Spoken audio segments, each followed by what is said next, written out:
Hi, everyone. Welcome to our webinar. We'll get started as I see more people are connected, but we'll get started sharp on time. So welcome to our Vention Design Tip webinar. I'm Gabrielle, our Event and Community Manager here at Vention. I'm very happy to be hosting you today. So before starting, please note that this webinar is being recorded. Everyone has been muted and your video has been deactivated. You'll be receiving an email with the recording along with any question that we won't have time to address at the end of this presentation. So the webinar will now begin. Thank you, first of all, for registering and connecting with us today. During this webinar, we will be showing you how to simulate a code-free automation sequence in the cloud using the latest release of our MachineLogic programming online platform. So let me introduce you to my team, amazing coworkers that are here with me today. So first of all, hi, we have Jeremy. Hi, so I'm Jeremy. I'm the application specialist here at Vention. My role here is to essentially help clients develop as well as design solutions for their automation issues, as well as help them deploy these. Thank you, Jeremy. And we have Cal with us. Hello, everyone. I'm Carl, and I'm an automation specialist at Vention. I help people and our clients with their automation. I also assist them with the deployment and the commissioning of their automation projects. And today I'm going to be answering all of your questions, so I'm happy to be here. Thanks, Cal. So before starting, I have a few best practices for this webinar. First of all, the presentation is going to be about 30 minutes.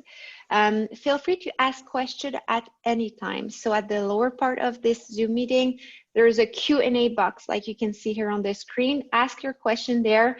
Cal will jump in if he can and ask the question answer the question as the presentation go, or we will keep them for the end of the presentation. You can also chat in the chat section, either sending a message to us, the presenters, or to every participant in this webinar. So without taking any more time, Jeremy, the floor is yours. Please, we want to learn more about what you have to say. Thank you, everyone. Thank you, Gabrielle. So for today's webinar, essentially there's going to be 4 things that I'd like to teach you or have you guys learn. So the first one will be to have you guys be able to create an automation sequence using MachineLogic V2's expanded library. Second thing would be to be able to simulate your application cycle in real time using MachineBuilder.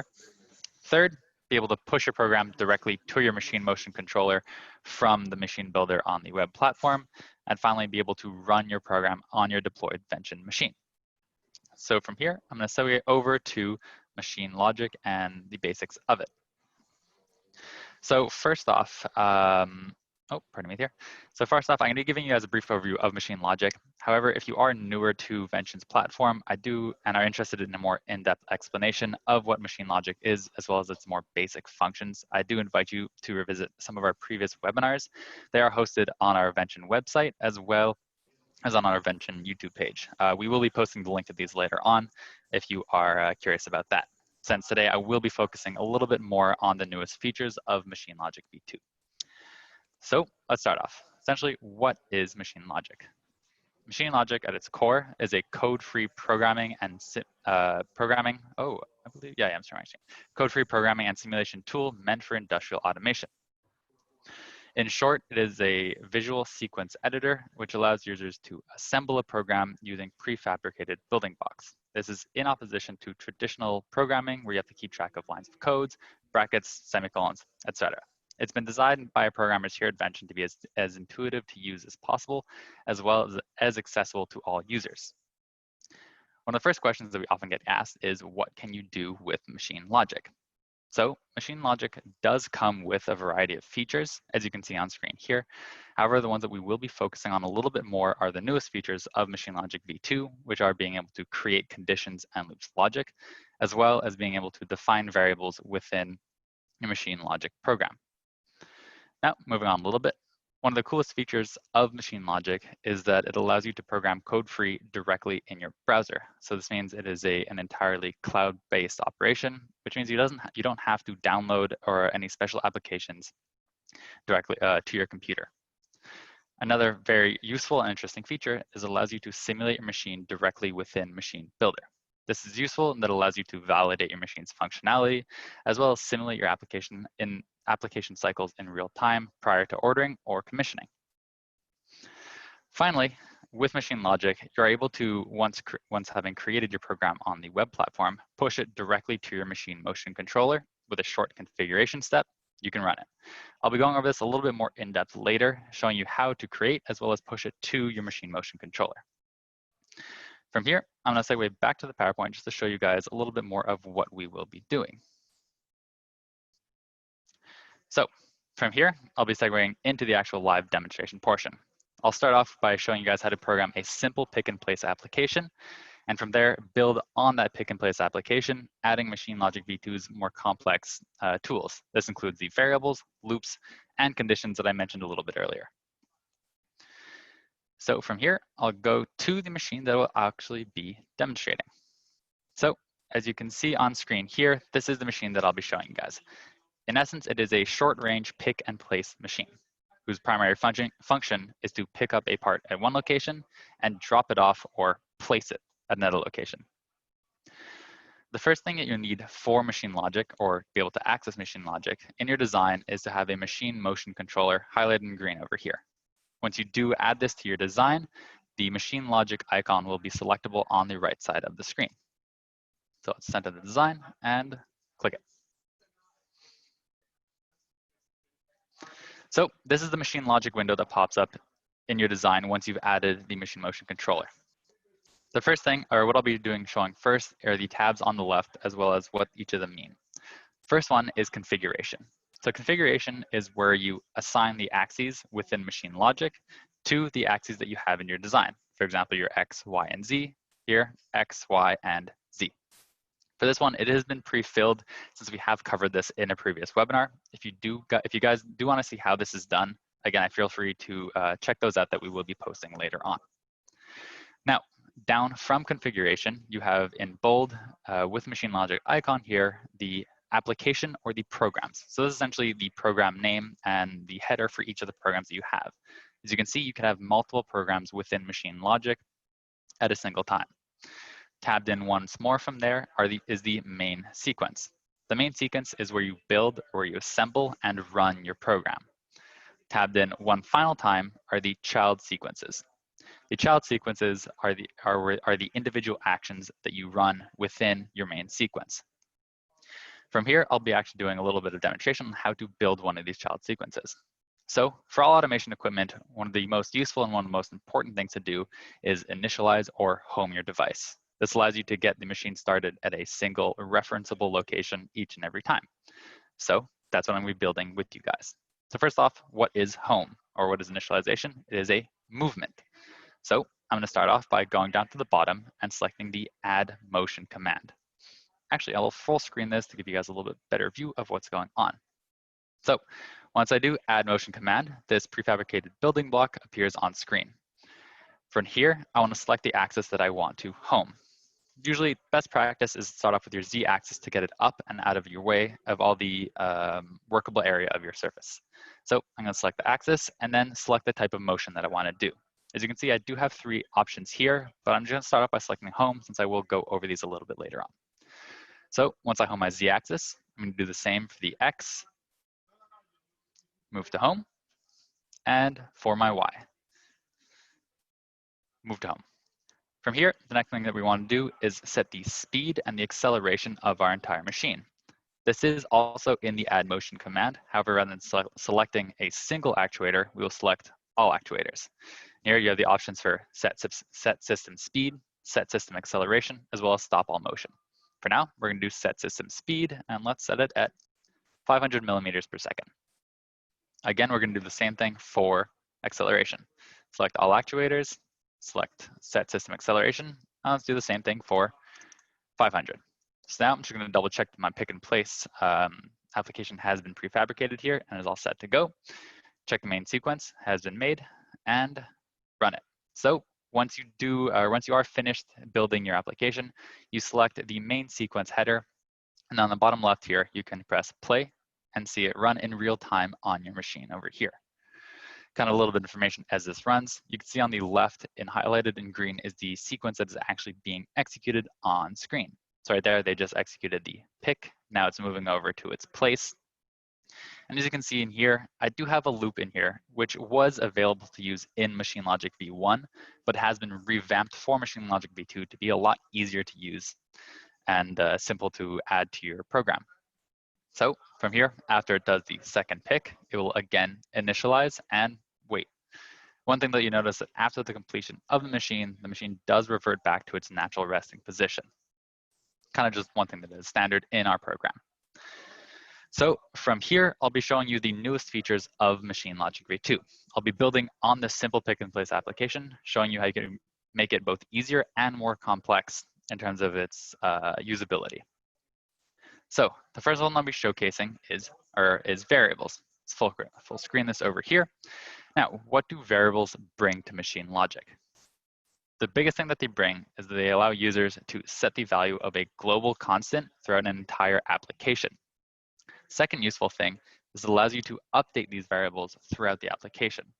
Before, if you selected or simply typed in a number, this number would be static throughout the entire run-through.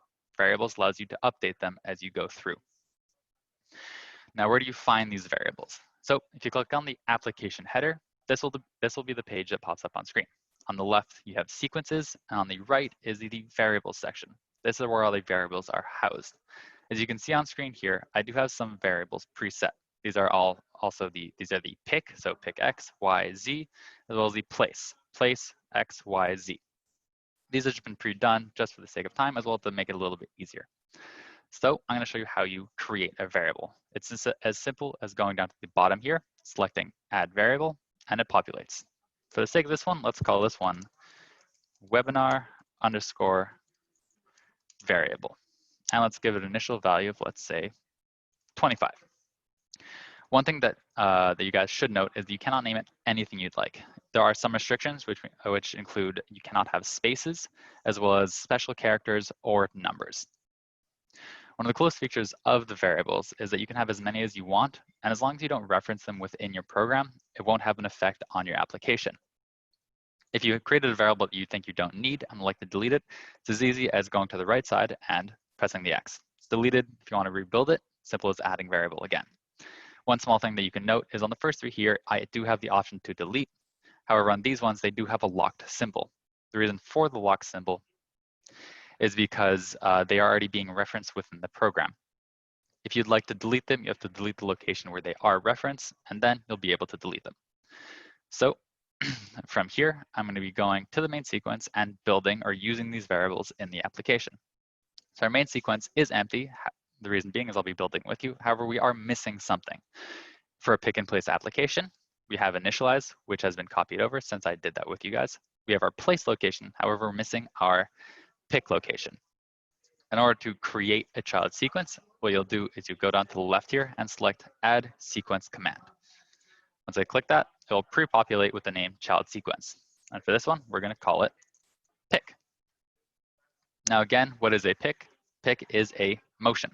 So we're going to add motion. From here, we most likely want to start with moving the X and the Y axis to the correct location first. After that, we will actuate our Z to bring it down to the pick height. So let's start with the X. And here's where I'll go over the other options. So our two options are move relative, move to position, and move to home. Move to home, I've already shown you guys, just moves to its initialized position at one of the end stop sensors. Move relative means move relative to where I currently am on my travel. And move to position means move to a specific position along my available travel length. For us, we'll be doing move to position. And this is where variables come in. Rather than having to input a single number for each and every move position, as I did in the initial pick and place application, I can actually type in a variable. So I'm using my X-axis, so I will be typing in pick, and the drop-down menu pops up, and you'll be able to do pick X. Next, add motion. We're gonna do the Y-axis next, move to position, and pick Y. Finally, we'll do Z-axis, move to position, and pick Z. One thing that is important for pick and place applications is to actually add a wait time at your pick location. This gives the gripper or the actuator that you have at the end of arm tool to actually complete its action. So I'll be adding a wait time.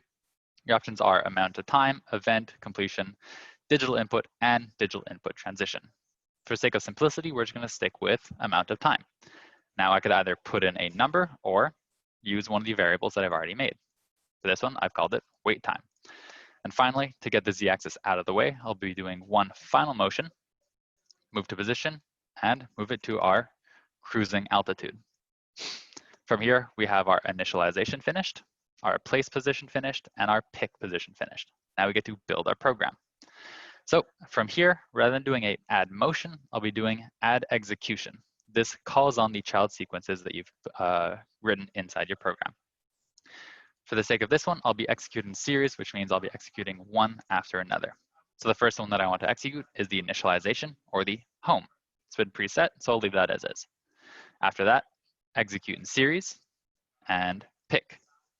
Finally, I will add execution in series and place. And one thing that's very useful to do or prudent to do in all automation sequences is after running your program to home it once again, just to get out of the way. So, oh, wrong one over there. I'll add execution. Finally, initialize one more time. From here, I'll select the main sequence, minimize the window to give you guys a view of what's going on, and press play.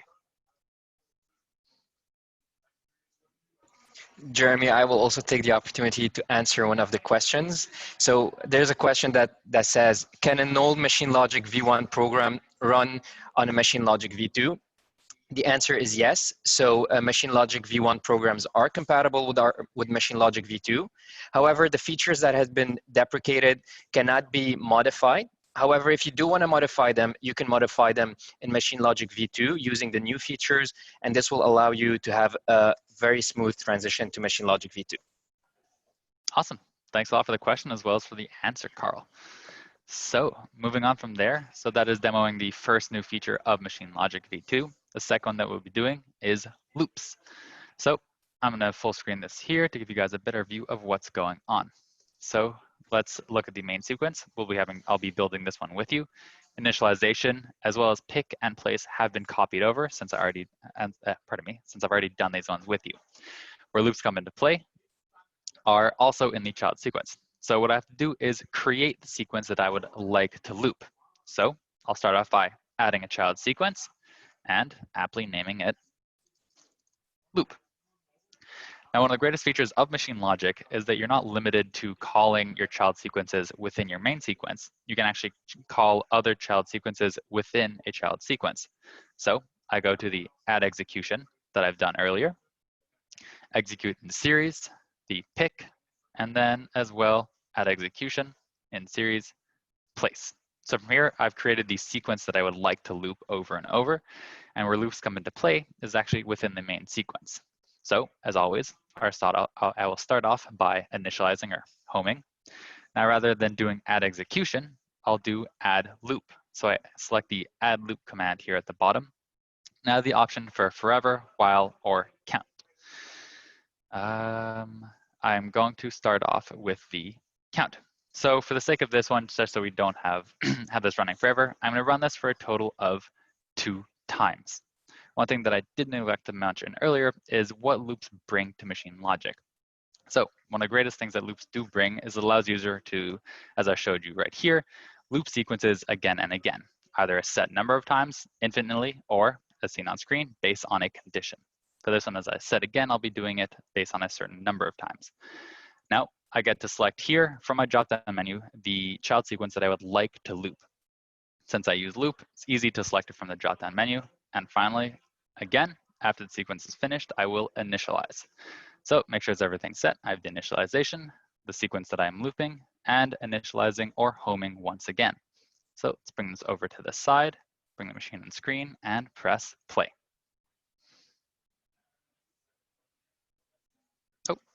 Carl, I see you talking on screen. There yes, you go. I'm going to take also the opportunity to answer another question, a question by Jen. Can we use while loop with conditions? So yes, actually, as Jeremy mentioned, there's 3 types of loops. So we have one that runs forever, one that counts the number of time, and one that can be used with condition. And more on these conditions, you can use variables within these conditions and verify that these conditions are met, and the loop will keep running. Okay, Awesome. thank you for the interesting question. Jeremy, the mic is back to you. Awesome. Thanks again for the question and for the answer, Carl. So one thing that you've noticed here is on the left, as I was running the loop sequence, it also highlights the sequence that it's running within loop. You'll actually see this later on as we do have another sequence with a loop in it. So moving on, I'll be demoing the final newest feature of MachineLogic V2. Full screen this over here. And this feature is the addition of conditions to MachineLogic. So first off, what do conditions bring to the MachineLogic platform? Essentially, it allows users to create programs that have multiple starting or ending points that are dependent on updatable variables. This is similar to traditional programming or regular programming, which allows users to use if, else, and else-if statements. So the program that I'll be finishing up or building here with you is a pick and place application. However, in this one, I'll have two different pick locations. The pick locations will be dependent on a condition. In this case of this one, dependent on a count. So this is useful in applications where you would have, say, a priority lane or a lane that you'd like to pick up from first if an object is in that location. So let's go through the program and see what needs to be built. So main sequence has been copied over from loop since it is the same. Initialization has been copied over as well. Pick 1 and pick 2. This is one of these small changes. However, since I've already done this, it's been copied over as well. The main difference is that I have the variable set for pick position 1, as well as the variable set for pick position 2. Place remains the same, and where the conditions actually come into play is within the loop child sequence. So from here, rather than doing a add execution, I'll be doing our newest command over here, which is add condition. So I click add condition. From here, this is the condition window that pops up. I have the option, or I start off with an if condition, and I can either add a else if or an else. For the sake of this one, I'll just be doing else if, so I can delete this one. From here, I can select the value or the variable that my condition will be referencing. So for this, let's go to my variables page and see which one I am referencing. And for this one, it looks like I'll be using counter, and it has an initial value of 1. So let's go back to my loop and type in the variable that I want to reference, counter. From here, you have the option to select multiple operators. For the sake of this one, we're just going to use the equals to. So as long as counter is equal to 1, I would like to pick up from pick position 1. Else, if my counter is equal to 2, I would like to pick up from pick position 2. So from here, this is my execution of my pick position. After that, I'm going to add execution for the place. So once I pick up, I will place. From here, this is where the newest feature or one of the added features of variables comes into play, which allows you to update the variable as you run your program. So from here, I will be selecting the set variable command. And I have multiple options, either from device or from expression. For this one, I'll be doing from expression.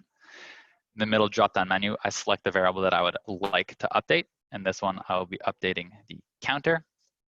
And on the right side, I write the expression that I would like to update it with. So I'll start off by writing counter, and then let's just do +1. So as the program runs through its first time, counter will be equal to 1. So we'll pick from pick position 1. After it runs through, it'll update counter, making it equal to 2. And as it runs through, it'll see that it is equal to 2 and pick from pick position 2. This is a very useful tool for having multiple pick as well as multiple place positions. Now going back to the main sequence, seeing that it's pre-built, minimize the window, drag it off to the side, and press play. Jeremy, again, I'm going to take the opportunity to answer another question. And this is a very interesting question from Nick. And it says, does the program have to be strictly sequential? No, not necessarily. So the program you can run sequences in parallel. And in order to do so, under the execution, you can choose to execute in parallel. And you can see here in the instruction number 3, you can choose execute in parallel. So awesome. Thank you, Nick, for this interesting question. Back to you, Jeremy. Awesome. Thanks a lot. So as soon as this program is run, I'll actually showcase that the other option is actually execute in parallel. So this allows you to execute some motions at the same time. So for example, rather than having the initialization done one axis at a time, I can execute it all at the same time by executing it in parallel. So that's kind of the little add-on from Carl's question over there.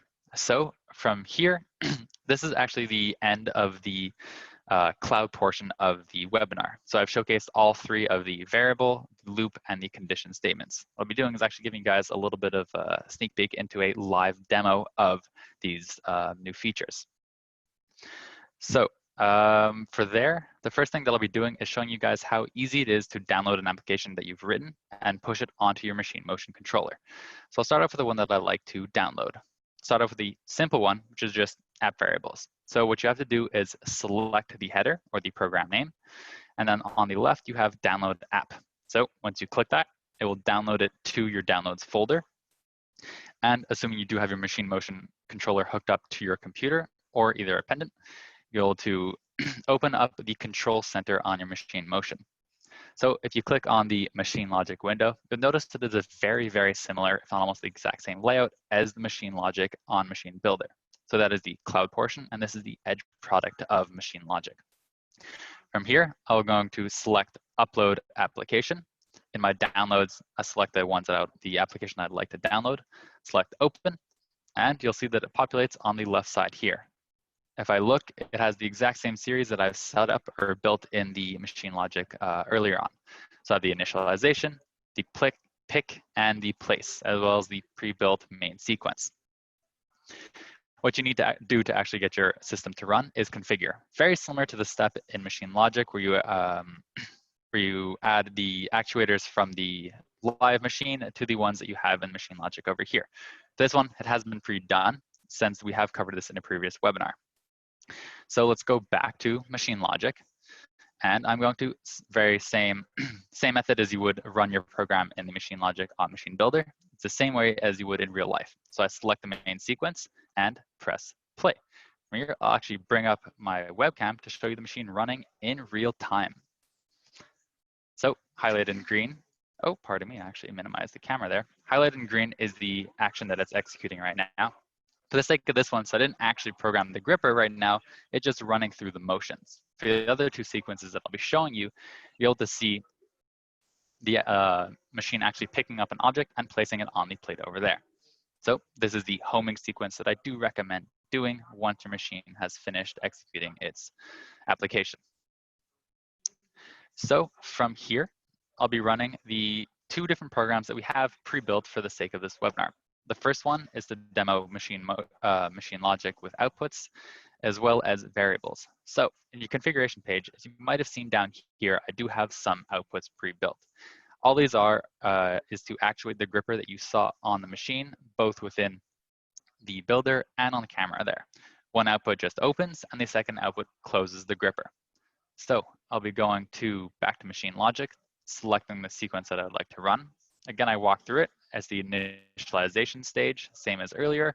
Pick and place, written exactly the same, except with the outputs to actually actuate. As I said earlier, it's always prudent to add a wait time to give enough time for the gripper to grab onto the object. Place, same thing, enough time for the gripper to let go of the object. So I'll select main sequence, press play, and bring the camera up on screen for you guys to see what's happening. So we just finished the initialization. It was a little shorter because it was already at its home location. Here, picked up our first object, moved to our cruising altitude, and moving over to our drop off or our place location. Drops it off, cruising altitude, and finally homes again. The homing does have a preset acceleration and speed in MachineLogic. As you can see on screen here, it's moving at a different speed. So that is the second one that I've demoed here.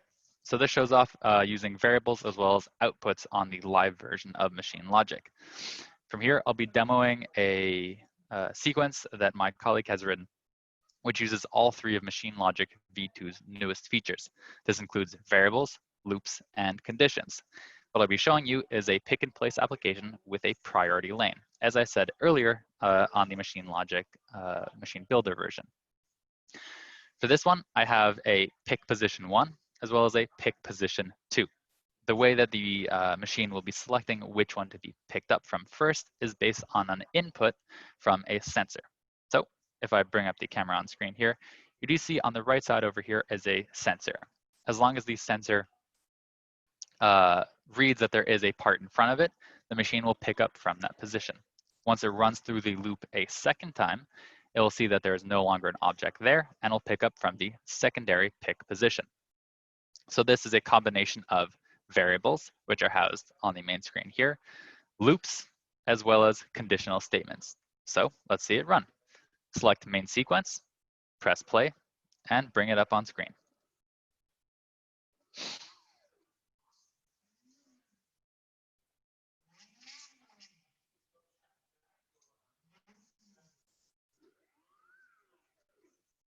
So as it read on screen, as you can see on screen there, it did read that there was an object placed there already, or in front of the sensor.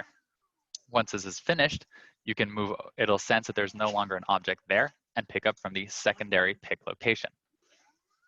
One neat feature that we've done in this application that I'll show you after is actually update the place location. As you can see, I only had one place location here, but it placed it in 2 separate locations. We use the power of updating variables to have this secondary place position. Once it homes, I'll show you how that worked. So in the place, we have the standard place. However, in the loop, we had both the update. We updated the place to move the place Y position just a little bit closer to the front of the machine. So from here, that does terminate both the live and the web demo or the webinar today. So I did for this one, what I showed you guys is the power of using variables, loops, as well as conditions within your program, how to push a simple program from MachineLogic directly to your MachineMotion Controller, short configuration stuff, as well as how easy it is to create more complex applications using MachineLogic's programming. So from here, I believe we do open the floor to Carl for a Q&A period. That does terminate my portion here. Thank you. Jeremy, this is a very interesting presentation. The live demo was really interesting. I hope everyone enjoyed it. So for me, I'm going to start answering the questions. Actually, for now, we have 3 questions. So I'm going to start with the first one that says, can the variable be updated from an external input? So that is true. We can read an input via the IO module and store this value within a variable and then use this variable again in our program. And this is how Jeremy was able to use the priority lane, where he was able to detect if there's an object or not and go pick it up. Okay, yes, Jeremy will show this is the priority lane, this is the variable, this is the input we are using, and we are storing this input within a variable. Okay, I hope this answers the question. We have another interesting question from Nick. If my gripper has position switches, can I replace the wait time by a wait for input?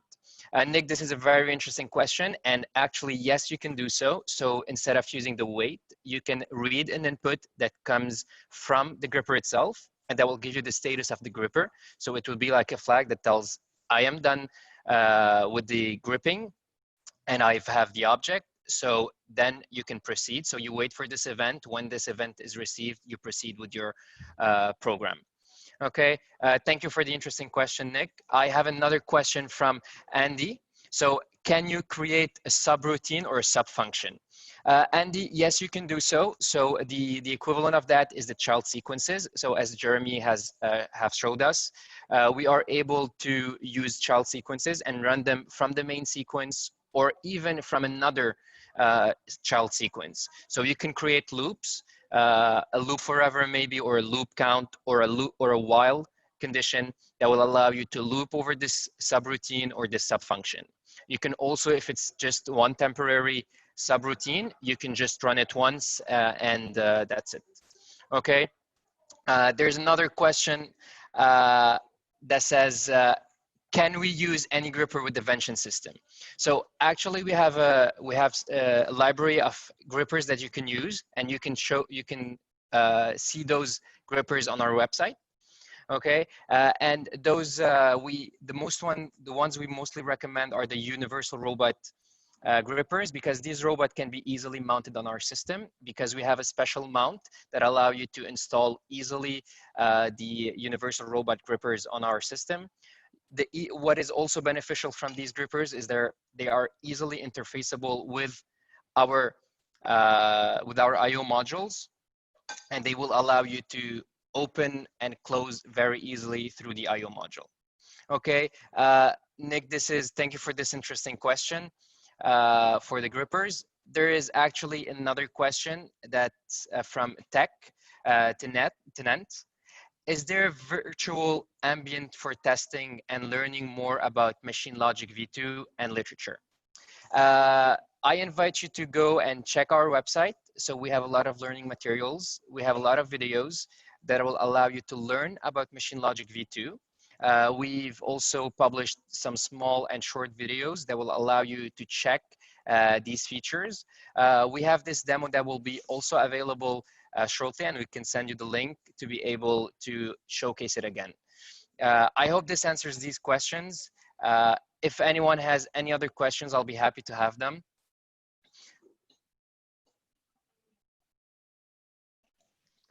I think we've answered all the questions. Thank you very much, guys. It was super interesting. I really appreciate it. Gabrielle, I would like to interrupt you. There is one more question. Someone came back. Go for it. So we have a very interesting question. Who are the typical users of your product? So the typical users of our product go from Fortune 500 companies to family-owned companies. These companies are looking for an efficient and effortless deployment for automation solution. What we can also, the best applications that we use are, we serve high mix, low volume applications for these companies. So I hope this answers the question. If you have any other question, you can still have the option to do so. Thank you so much, Carl. Thank you, Jeremy. It was a pleasure to listen to you guys today. We'll be sharing this webinar recording with everyone. Feel free to show it to your coworkers, friends, and we'll see you in our next design tip webinar. Bye, everyone. Bye. Bye-bye.